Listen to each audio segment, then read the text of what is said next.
자, 강의를 시작하도록 하겠습니다.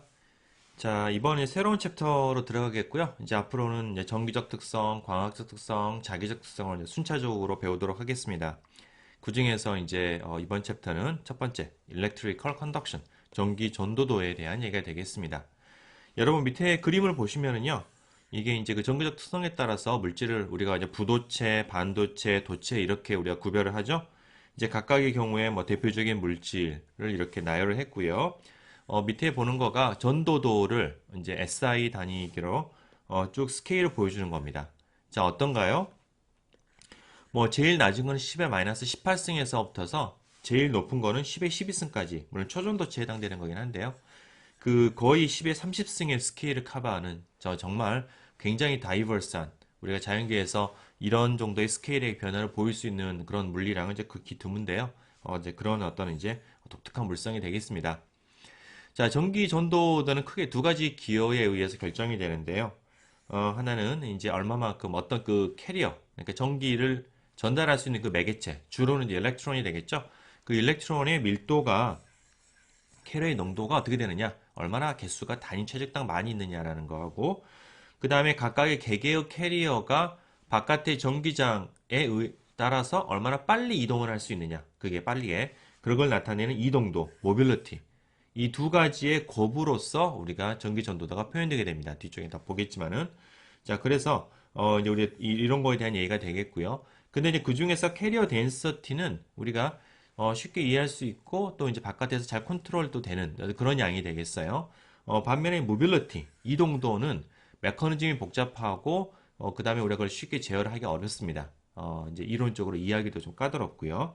그래서 이제 이 부분에 대한 모빌리티에 대한 내용이 실은 이제 주를 이루게 됩니다. 뒤에서 보겠지만은.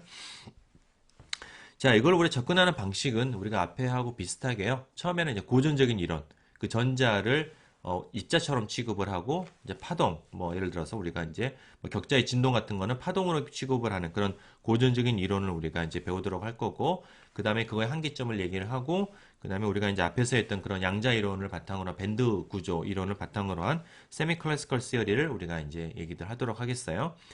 그 다음에 이제 구체적인 물질로서 우리가 이제 그런 전기적 특성에서 가장 중요하다고 볼 수 있는 반도체, 특히 실리콘에 대한 얘기를 우리가 좀 자세히 다루도록 하겠습니다.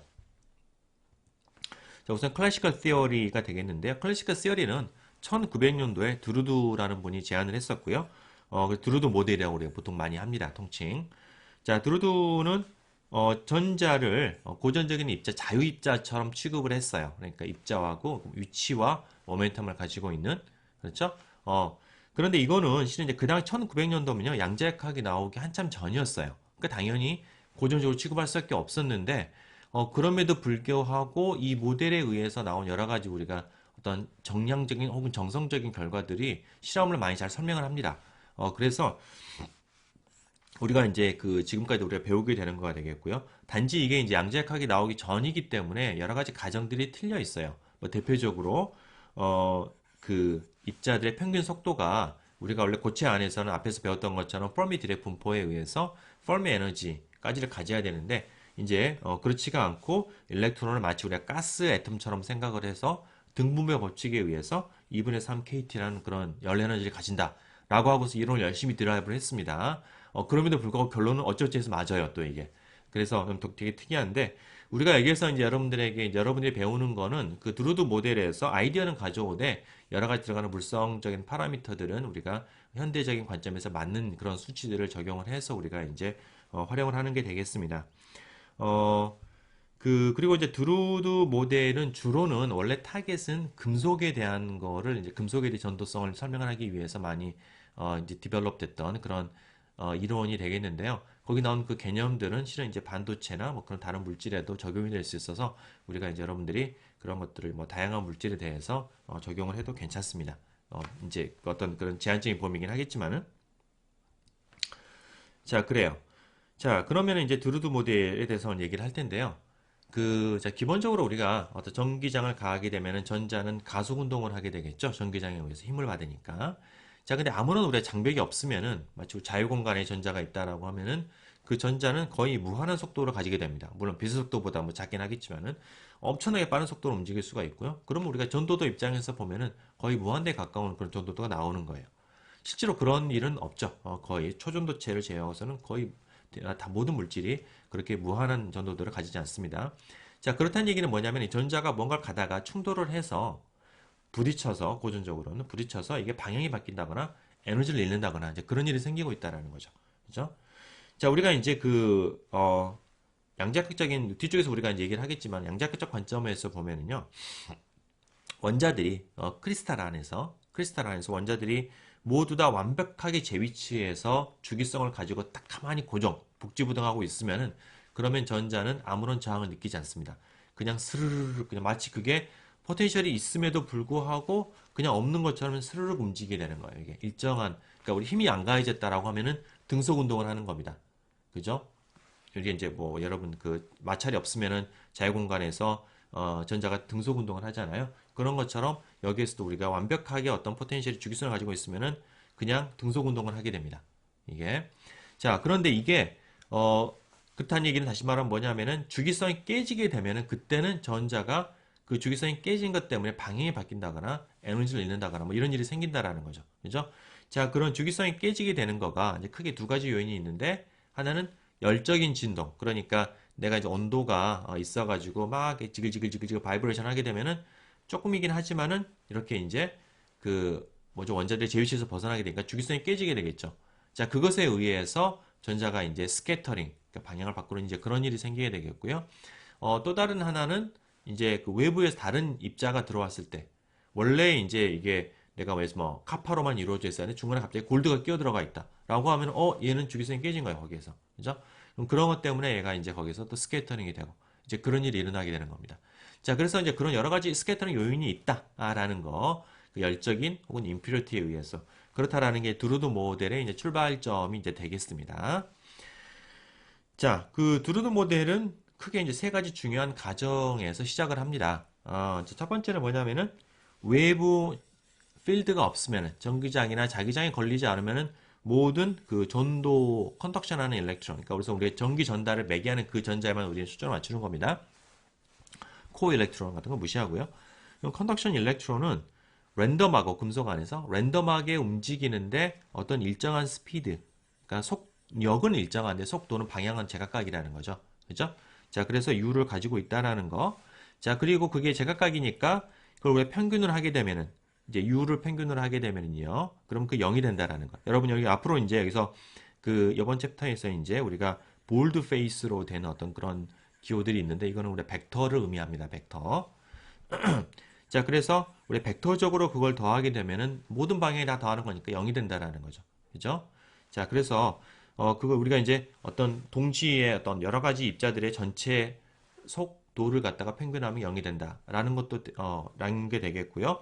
또 하나 이제 그 전자들이 막 가다가 이렇게 방향을 바꾸고 막 이렇게 왔다 갔다 할 텐데 시간에 따라서 다 전체 에버리지를 하면은 어떠한 특정한 원전자의 그 속도가 계속 바뀌니까 어떤 때는 뭐 동으로 갔다가 서로 갔다가 남으로 갔다가 북으로 갔다 하니까 그 시간에 따라서 우리가 다 에버리지를 하게 되면 또 그것도 0이 된다라는 거예요. 그죠? 그래서 시간적으로 공간적으로 평균을 하면 0이 된다라는 거가 되겠고요. 이 속력에 대해서는 그 앞에서 잠깐 얘기했던 것처럼 원래 드루드는 이제 가정이 틀렸고 우리가 이제 현대적으로 아는 입장에서는 뭐냐면은 뒤쪽에 나오겠지만은 그 거의 퍼미 서피스에 있는 전자만이 그 전도에 기여를 하게 됩니다. 그래서 퍼미 벨로시티 정도로 우리가 이제 생각을 하는 게 타당하게 되겠어요. 대략 한 100만 미터 퍼 세컨 정도가 되겠죠. 자, 그게 이제 첫 번째 과정이 되겠고요.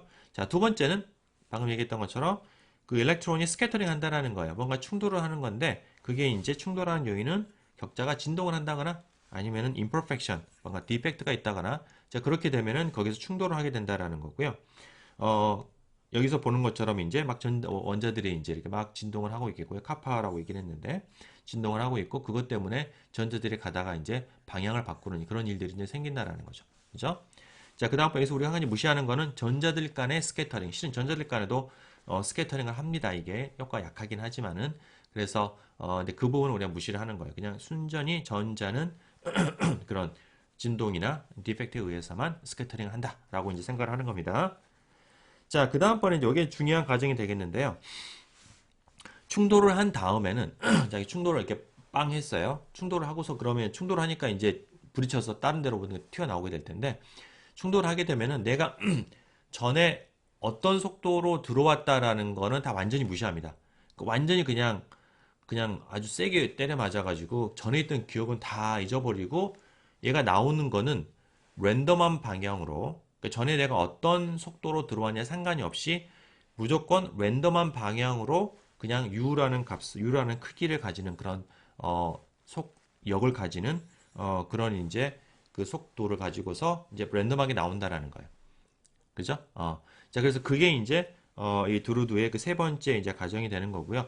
그렇다는 얘기는 뭐냐면은 한번 부딪히는 거가 완전히 그냥 전에 있던 걸 다 정보를 잊어버린다라는 거, 뭐 그런 얘기가 되겠습니다. 이게 또한 이제 이게 설령 그 속력이 전에가 U보다 더 크더라도 그 속력이 똑같이 U로 그냥 이렇게 깎여 나오는 거니까 에너지를 잃는다라는 거고요. 그 다시 말해 inelastic 스캐터링이 된다, 비탄성 충돌이 된다라는 이제 그런 것도 우리서 이제 암시하게 되겠습니다.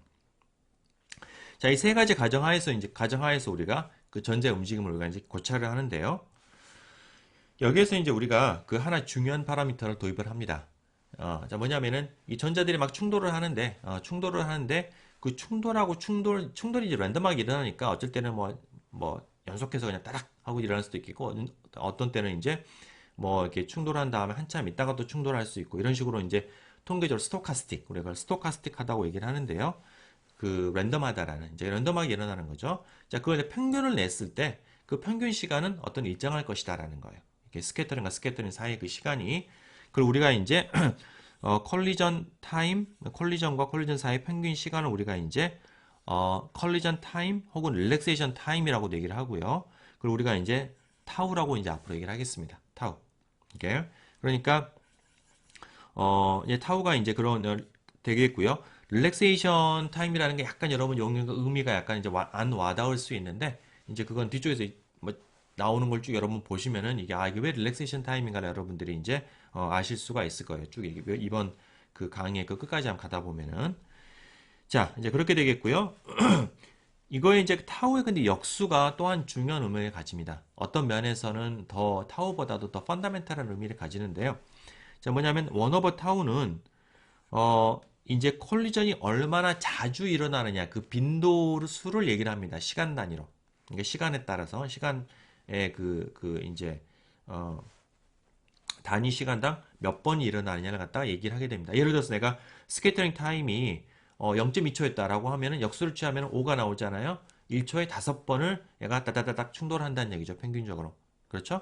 자, 그래서 이 콜리전의 프리퀀시가 바로 원 오브 타워가 된다라는 이제 그런 의미가 되겠습니다. 자, 그 다음에 그 그러니까 타우라는 거는 내가 평균적으로 스캐터링이 안 일어나는 시간이니까 거기에다가 U, 내가 속력을 갖다 곱하게 되면은 그러면은 이게 전체적으로 충돌이 안 일어나고 얘가 갈 수 있는 길이 우리가 이제 mean free path, 평균적인 free path, 뭐 충돌이 없다라는 의미가 이제 free path가 되겠어요. 혹은 mean free length, 이제 이런 거가 됩니다. 그래서 이 얘를 갖다가 우리가 이제 mean free path 혹은 mean free length라고 얘기를 하고요. 이거는 충돌이 일어나지 않고서 얘가 그냥 쭉 이렇게 진행을 할 수 있는 이제 그런 길이가 되겠어요. 자, 이와 같은 식의 우리가 충돌을 갖다 기술함에 있어서 그 어떤 그 사이에 일어나는 이게 랜덤한 어떤 충돌을 갖다가 우리가 타우라는 시간으로 이렇게 우리가 묘사를 하는 이걸 우리가 이제 relaxation time approximation이라고 이제 일명 얘기를 합니다. 굉장히 여러 군데에서 이제 그 많이 나오게 될 거예요. 앞으로 쭉 이제 여러분들 이제 뭐 연구 같은 거 하다 보면은 자, 그러면 이제 그런 우리가 이제 가정하에서 그러면은 전기장이 걸렸을 때 그 전자의 움직임을 우리가 이제 살펴보도록 하겠습니다. 자, 이제 시스템은 이래요. 시스템은 지금 이제 우리가 어떤 솔리드, 하얗게 칠했지만 실행이다 어떤 고체가 되는 거고요. 이 고체에 내가 이제 전기장을 이렇게 전압을 가해서 전기장이 플러스에서 마이너스로, 그러니까 요 그림상으로는 우리가 이제 마이너스 X 방향이 되겠네요. 마이너스 X 방향으로 전기장이 걸려 있는 상황입니다. 그러니까 여기에서 이제 앞에 있는 E, 그 X 이제 그 유닛 벡터 앞에 붙어 있는 E의 부호가 마이너스 값이 되겠어요. 그렇죠? 자, 이런 상황에서 우리가 이제 그 전자의 움직임을 갖다 충돌이 있다고 하고서 기술을 해보는 건데, 이제 받는 힘은, 이 전기장에다가 전하량, 일렉트론의 전하량인 마이너스 2를 갖다가 곱하면 되겠죠. 그죠? 2는 이제 전기 전하량에다가, 전자의 전하량에다가 내가 이제 값의 크기만 갖다가 취한 거가 이제 2가 되겠어요. 자, 요거가 이제, 그 다음에 여기다가 이제 무게를 나누게 되면 그게 그냥 가속도가 되는 거죠. 그죠? 자, 그래요. 자, 내가 이제 어떤 특정한 순간에 쭉 이렇게 막 이제 이렇게 뭐 얘가 충돌과 그다음 가속이 막 일어나고 있는데 내가 어떤 순간에 잠깐 하고서 딱 사진을 딱 찍어요. 어떤 순간에. 자, 사진을 찍고서 내가 어떤 이제 어떤 i번째 전자가 현재 가지고 있는 속도를 한번 분석을 해봅니다. 자, 그러면 이제 i번째 어떤 특정한 이 전자가 어떤 순간에 가지는 속도라고 하는 거는 지금 두 가지 이제 컨트리뷰션이 나오는데요. 하나는 이게 이제 그 뭐 예를 들어서 내가 이제 요 순간에 얘를 잡았다고 치면은요. 그 전에 충돌해서 그 전에 이제 얘가 이쪽 오기 전에 이제 마지막으로 충돌했던 때에 얼마의 속도를 가지고 나왔느냐를 얘기를 하는 UI. 그죠? 요거가 있겠고요. 거기에다가 그 사이에 이제 거기서부터서 지금까지는 충돌이 없었기 때문에 순수히 그 전기장에 의한 가속 운동, 등가속 운동을 할 겁니다. 그렇죠? 그러면은 받는 힘에다가 마이너스 2에다가 무게를 나누게 되면은 그게 가속도가 되고요. 그 가속도에다가 그 마지막 충돌로부터서 지금까지 흘러간 시간 델타 ti. 그러니까 i번째 전자들마다 지금 값이 다르기 때문에 내가 i라는 인덱스가 계속 붙이고 있는 겁니다. 자, 그 시간을 곱하게 되면은 그만큼의 속도가 붙었다라는 얘기죠. 그쪽 방향으로. 그죠? 자, 그렇게 되는 거예요. 그죠? 그러니까 여기 보게 되면은 처음에 나왔을 때는 이쪽 방향에 나왔을 텐데 그게 이쪽 방향 그 전기장이 이쪽 방향이니까 플러스 방향으로 가속도를 받고 있고 이쪽 방향으로 그러니까 이게 지금 요런 포물선 운동을 하고 있는 겁니다 지금. 그죠? 자, 그런 걸. 자, 그래서 요게 어떤 특정한 i번째 그 전자의 내가 속도를 현재 시점에서의 속도를 내가 이렇게 두 가지 성분으로 분해를 해볼 수가 있죠. 자, 그걸 갖다가 내가 이제 평균을 내는데 전체 전자, 내가 시스템에 들어가 있는 다른 전자까지 다 합쳐서 전체 전자들에 대해서 내가 그거를 평균을 내봅니다. 그죠? 자, 그게 요 양이 되겠어요. 여기 이제 평균을 내는데 이 i라는 거는 뭐냐면은 내가 그 전자들을 전체를 그 아보가드로 수정된 개수만큼 내가 다 평균을 낸다라는 의미가 되겠어요. 그죠? 자, 그러면 그거는 이제 U에 대한 평균 하고 그 다음에 어떤 가속도 성분에 대한 평균이 나올 텐데요. 이 U라고 하는 거는 뭐냐면은 내가 각각의 전자들이 그 전 마지막 충돌에서 어느 속도로 나왔냐라는 건데 그거는 랜덤합니다. 랜덤하기 때문에 내가 그걸 전체를 평균을 한다라고 하면은 0이 된다고 생각하는 게 타당할 거예요. 합리적일 거예요. 그렇죠? 랜덤하게 나왔으니까. 자, 그래서 U를 갖다가 평균하는 거는 0이 될 거고요. 자, 그런데 이 뒤쪽에 있는 부분은 내가 이거는 상수고, 요거는 지금 전자에 상관없이 똑같은 거고, 델타 ti에 대한 그게 나오게 되는데, 이거는 뭐냐면은 내가 그 전자들한테 너 전에 마지막 언제 충돌했어? 라고 다 물어보고 그 전체 시간을 평균하는 겁니다. 그 순간에서. 자, 그럼 그게 얼마가 될까요? 여러분, 얼핏 생각하면은 내가 충돌 시간이 타우니까, 충돌과 충돌 사이의 평균 시간이 타우니까, 그러면은 내가 지금 중간에 캐치를 했으니까 2분의 타우가 아니냐라고 생각할 수가 있죠. 그죠? 자, 그러면 여러분들의 옛날에 그 드루드급은 되는 겁니다. 그죠? 드루드가 처음에 이제 그걸 2분의 타우라고 했는데요. 그걸 이제 우리가 꼼꼼하게 한번 제대로 통계적인 분포를 따져가지고 계산을 해보게 되면은 실은 그게 타우가 나와요. 약간 좀 약간 좀 직관적이지 않을 수 있는데 그걸 여러분 정확하게 증명하는 거는 뒤쪽 챕터에서 그리고 왜 그게 타우가 되는지를 좀 이렇게 체계적으로 증명을 해놓은 게 있는데 여러분들 한번 지적 챌린지로서 한번 관심 있는 학생 읽어보고 잘 이해가 안 되면 그때 한번 다시 한번 질문하기 바랍니다. 자, 일단 우리 그걸 받아들이겠어요. 이거 타우가 됩니다. 평균을 내면은. 자, 그래서 이게 타우가 되니까 컨스탄트라는 얘기죠. 그거는. 그러니까 이건 살아남는 거예요. 자, 그래서 속도를 내가 평균한 거는 전체 전자들의 속도를 평균해 보게 되면은 그게 0이 아니라 어떤 일정한 성분이 남는 거고요. 이 속도를 우리가 뭐라고 하냐면은 드리프트 벨로시티라고 얘기합니다. VD라고 이렇게 우리가 붙이고요. 이게 지금 이제 X 방향으로 이렇게 우리가 했을 때 이걸 우리가 크게 이제 앞에 있는 개수가 이제 VD가 되겠습니다. 이렇게. 자, 그래서 다시 말하면은 이게 어떤 얘기가 되냐면은 내가 그 전자들이 이제 충돌을 하고 나오면 다 제각각인데 이게 자 봐보세요. 여기 보면 이렇게 이게 전기장이 이렇게 걸려 있으니까 꼭 걸려 있으니까 이쪽 방향으로 이렇게 이제 포물선 운동을 하죠. 그러다 또 충돌합니다. 뭐 충돌을 하면은 다시 또 이쪽 방향으로 다시 또 이제 원래의 속력 U를 가지고 나오다가 또 쭉 가속 운동을 하다 또 맞으면 또 쭉 나와서 이렇게 쭉 가고 이런 식으로. 그죠? 그러니까 충돌하면서는 완전히 잊어버리는데 그 충돌과 충돌 사이에 조금씩 이렇게 이제 가속 운동을 하면서 전체적으로 보면은 랜덤한 듯 하면서 앞으로 조금씩 이동을 하고 있는 거예요. 이게. 그게 바로 드리프트 벨로시티가 되는 겁니다. 이게. 자, 그래서 이게 이제 여러분들 그 뭐 축구에서 우리가 드리프트 한다라고 하면은 여러분들 생각해 보시면은 뭐 공격수가 이제 막 수비수들 사이를 피해가지고 막 왔다 갔다 갔다 하지만은 이게 조금씩 골대 근처로 가잖아요, 그죠? 이제 그런 느낌인 거죠, 이게. 자, 그래서 우리 이제 드리프트 벨로시티라고 이제 얘기를 하고요. 자, 그 값은 이제 VD를 우리가 표현을 해보게 되면은 마이너스 n분의 2 타우에 곱하기 2가 되는 거고요. 여기에서 이제 이 앞에 붙은 이거 n분의 2 타우 이거를 우리가 이제 뭐라고 하냐면은 mobility mu d라고 얘기를 합니다. 그러니까 mu d는 n분의 2 타우가 되겠어요. 이게. 그러니까 자, 이걸 갖다 우리가 이제 mu d를 우리가 이제 드리프트 모빌리티라고 얘기를 하는데 이게 이제 뭐냐면 이동도라는 거가 그러니까 전기장을 내가 크게 하면은 이게 전체적으로 보면 전자들이 이렇게 평균적으로 우리가 이렇게 쭉 이렇게 일정하게 이동하는 것처럼 우리가 이제 생각을 할 수가 있다라는 거죠. 그렇죠? 그러니까 이게 뮤 d가 클수록 같은 전기장에 대해서 얘는 더 빠르게 드리프트를 하는 거예요. 그죠? 이게 뮤 d가 작으면 천천히 가는 거고 뮤 d가 빠르면 전기장이 빨리 가는 거고. 그렇죠? 그래서 결국은 이게 이제 결국 우리가 그 디바이스 실제로 우리가 전압을 가했을 때 이 그게 전자가 얼마만큼 이렇게 좀 움직이느냐라는 그 우리가 그 디바이스 속도를 갖다 결정을 하는데 그런 영향을 미치게 됩니다. 이 밸런스가 모빌리티가. 그렇죠? 자, 그래서 이제 그런 우리 아주 중요한 그런 양이 되겠고요. 자, 일반적으로는 이제 모빌리티는 텐서가 됩니다. 이게 여기서 우리가 스칼라 양으로 표현을 했는데 왜냐하면은 내가 전기장을 가하면은 그 전기장을 가했을 때 일반적으로는 꼭 그거에 우리가 이제 뭐 전기자니까 반대 방향일 텐데요. 반대 방향으로만 움직이지 않고 약간 옆으로 삐딱하게 이렇게 갈 수도 있는 거고요.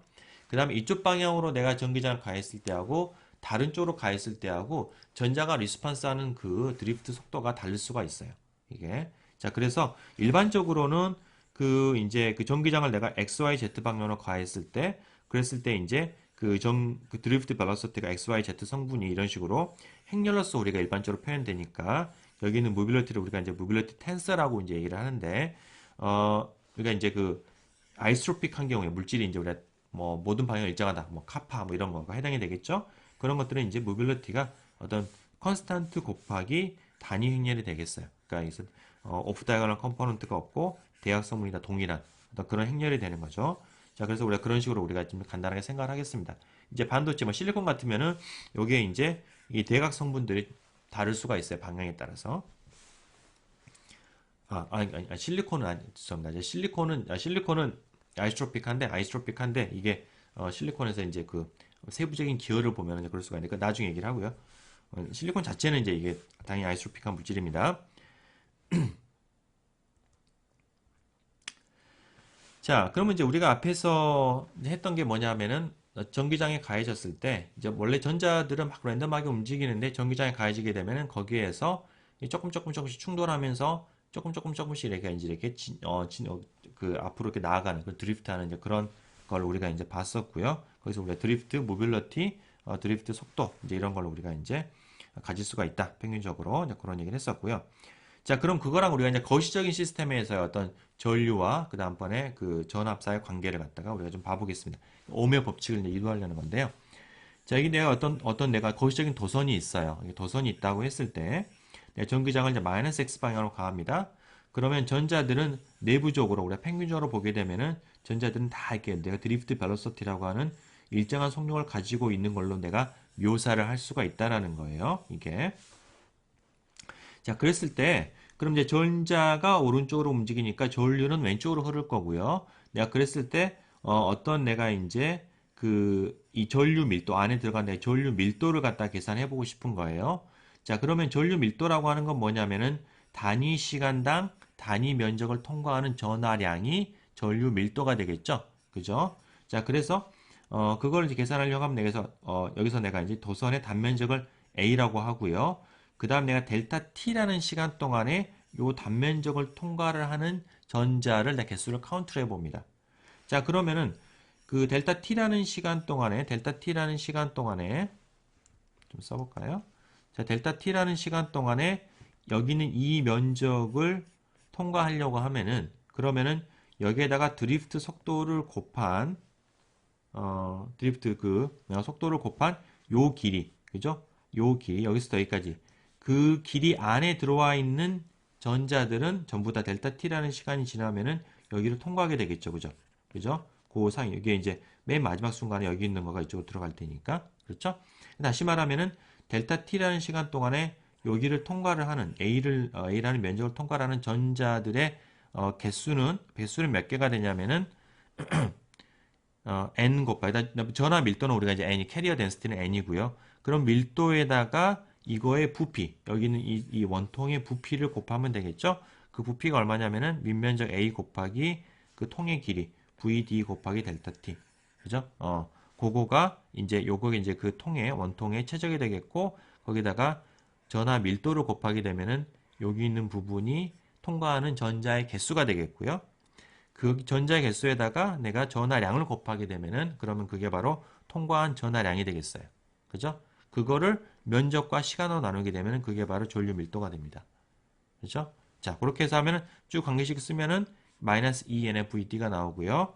그 다음에 이제 이걸 갖다가 우리가 VD 드리프트 속도를 드리프트 속도는 마이너스의 뮤D 곱하기 2니까 2N의 뮤D가 2가 될 거고 다시 말하면 전류 밀도는 전기장에 비례한다는 거고요. 그 앞에 붙은 우리가 이제 이 비례 상수를 우리가 컨덕티비티, 전도도라고 우리가 얘기를 합니다. 컨덕티비티가 되는 거고요. 컨덕티비티는 포뮬라가 2 곱하기 n의 뮤d, 그러니까 n분의 2제곱 n 타우. 상당히 유명한 그런 이제 포뮬라가 되겠어요. 네. 그래서 컨덕티비티 다시 말하면 컨덕티비티를 드루드 모델 하에서 우리가 이제 그 기초적인 양으로 다 표현한 거죠. 무게와 전하 밀도 그리고 이제 릴렉세이션 타임, 컬리전 타임 이런 거 되겠어요. 자, 그 다음에 전체 도선의 길이가 전체가 L이라고 치면은요. 그러면 그 도선에 내가 바깥에 전압을 갖다 V를 가했다라고 하면은 뭐가 돼야 되냐면은 전기장 곱하기 길이가 외부에서 가한 전압이 돼야 되겠죠.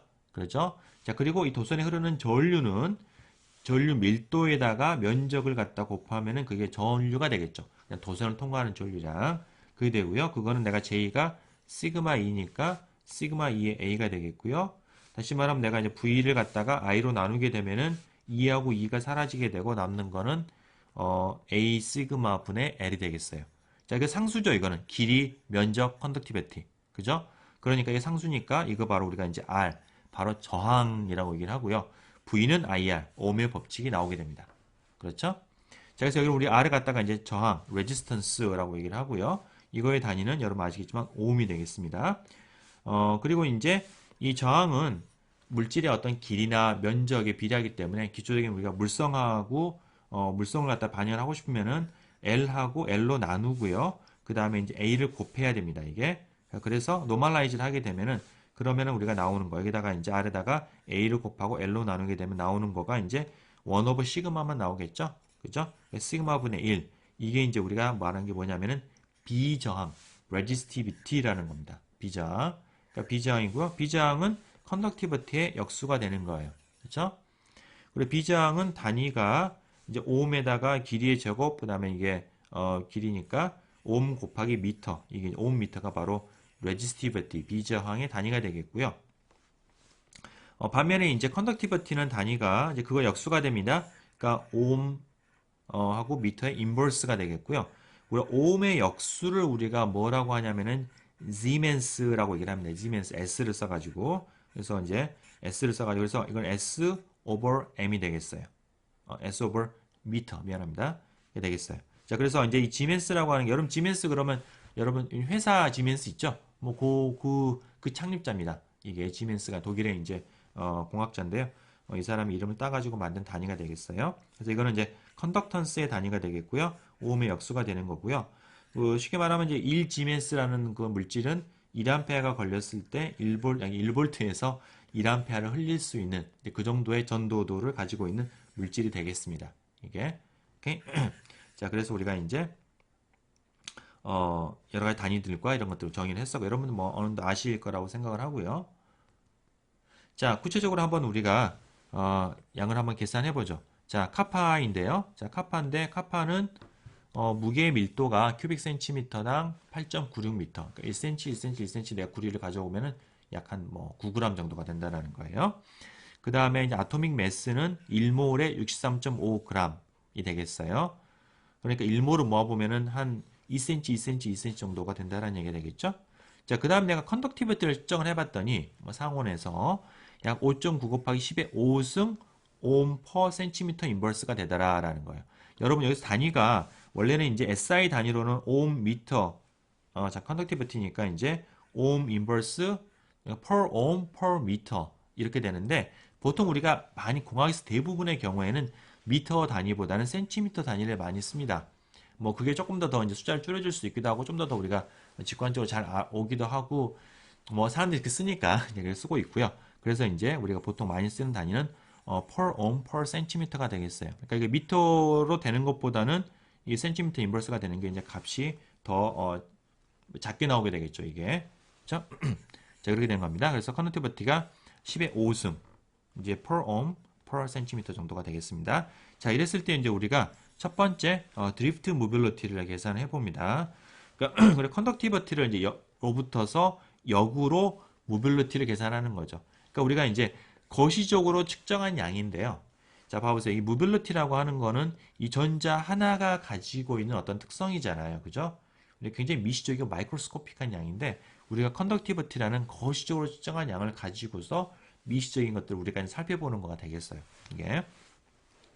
자, 그래서 시그마는 우리가 이제 드루드 모델에서 EN의 뮤 D가 되겠고요. 그래서 이제 캐리어 덴시티인데 우리가 앞에서 봤던 것처럼 카파는 이제 결국은 퍼미 서피스에 있는 전자가 주로 컨덕티비티 기여를 하기 때문에 S전자, 퍼미 서피스를 거치고 있는 거는 S밴드가 거치고 있었잖아요. 그러니까 카파는 S전자가 컨덕티비티를 주는 겁니다. 자, 그래서 우리가 그렇게 생각하면 카파 하나당 전자 하나가 나오니까 그 카파의 덴시티가 캐리어 덴시티가 되는 거고요. 그렇죠? 자, 그래서 그걸 내가 가지고서 보면 이제 그걸 캐리 덴시티를 그래서 카파의 덴시티를 계산해 보면은 그리고 우리가 이제 여기는 이 포뮬라 매스 덴시티와 그 다음에 이제 이게 그러니까 자 1몰에 63.5g이니까 그죠? 그럼 이게 이제 아보가드로 수니까 그거를 이걸로 나누게 되면은 아니 역으로 이제 요거를 그걸로 나누게 되면은 그러면은 이제 원자의 밀도가 이렇게 큐빅 센티미터 나옵니다. 이게 8.5 곱하기 10의 22승 정도가 돼요. 여러분 이런 숫자들 여러분들이 좀 이제 익혀두면 좋은데 그러니까 우리가 이제 큐빅 센티미터로 얘기를 했을 때 센티미터당 우리가 원자의 개수는 10의 한 22승에서 23승계 정도가 됩니다. 이게 그렇다라는 거. 그게 이제 그러면 전자도 동일한 숫자니까 그 정도 숫자가 되겠고요. 자, 모빌리티는 그렇습니다. 모빌리티는 이제 여기서 내가 이제 요 그 시그마라고 여기는 방금 구한 그걸 가지고 계산을 해보게 되면은 그러면은 43.4 큐빅 센티미터 스퀘어 센티미터 per 볼트 세크 이렇게 여러분들 오늘의 퀴즈는 뭐냐면은 여기 있는 양들을 여러 숫자로 대입을 해서 이 숫자를 한번 여러분 직접 계산해 보세요. 예, 그게 오늘의 퀴즈가 되겠습니다. 요 숫자가 나오는데 여기 여러분 단위, 그러니까 모빌리티의 단위 여러분 잘 기억해 두세요. 센티미터 스퀘어 퍼 볼트 세크 아주 많이 나오는 단위입니다. 그래서 그게 이제 한 43.4 정도면 상당히 큰 값이 되겠어요. 이게. 자, 그래서 이제 모빌리티 계산했고, 자, 그럼 그걸 가지고서 우리가 이제 또 다른 양인 드루드 모델에서 나오는 민 프리 타임하고 민 프리 패스를 계산해 보는 겁니다. 자, 그거는 마찬가지로 이제 모빌리티라는 게 결국은 이제 앞에서 보면은 모빌리티 다 그 공식에서 나오는 거예요. n분의 2 타우니까 이걸 우리가 뒤집게 되면은 그럼 타우가 나오겠죠? 그래서 이제 민 프리 타임 혹은 콜리전 타임 이렇게 계산해 보게 되면은 이게 25 femto second이 나오게 되겠고요. 그러니까 25 femto second마다 한 번씩 충돌을 한다는 얘기가 되겠어요. 자, 그다음 민 프리 패스는 거기에다가 Fermi velocity를 갖다 계산 곱하면 됩니다. 우리가 앞에서 여러분들 저기 그 앞장에서 했던 그 2장 내용을 보면은 카파의 Fermi velocity가 1.56인가 아마 그랬던 것 같은데 하여튼 1.5 정도로 취급해서 계산하면은 37 나노미터 정도가 나옵니다. 그러니까 원자 하나 사이 간격이 한 2옹스트롱쯤 되니까 거의 이제 뭐 370 나누게 되면은 거의 한 100개에서 한 150개 정도의 원자를 쫙 지나가는데 한번 딱 충돌한다는 얘기예요. 이게. 그쵸? 자, 그래서 이제 우리 그런 것들 우리가 이제 그림을 그려볼 수가 있죠. 이게 놀랍죠. 뭐냐면은 이 컨덕티비티라고 하는 거시적인 양을 가지고서 우리가 정말 미시적으로 전자가 몇 나노미터를 가서 한번 충돌하나 여기까지 끌어낼 수 있는 굉장히 놀라운 이제 그런 어떤 그 뭐라고 해야 되지? 뭐 모델이 되겠습니다. 이게 크루드함에도 불구하고 자, 그 다음에 우리가 이제 드리프트 속도를 한번 구해보는 건데요. 우리가 굉장히 큰 전기장, 미터당 1000볼트를 걸었다라고 했을 때, 10의 4승 볼트 퍼 미터를 걸었다고 했을 때, 드리프트 벨로시티가 얼마인가? 자, 그거의 크기를 우리가 계산해 보면은, 모빌리티에다가 2를 곱하면 되니까요. 이제 곱하면 돼. 모빌리티는 센티미터로 되어 있고, 얘는 미터니까, 그걸 내가 이제 센티미터로 바꾸면은, 센티미터당으로는 100볼트가 되겠죠? 그래서 그걸 곱하게 되면은, 약 미터로 바꿨을 때, 43.4미터 퍼 세크. 그러니까 100m를 2초에 주파하는 겁니다. 뭐 되게 빠른 것 같지만은 프로미 벨로시티에 비하면 정말 세 발의 피인 거죠. 굉장히 작죠. 그러니까 전자는 막 움직이는데 실제로 넷으로 움직이는 거는 천천히 이렇게 움직이고 있는 거예요. 그죠? 지글지글지글 하면서 조금씩 앞으로 나가고 있는 거죠. 그죠? 그렇습니다.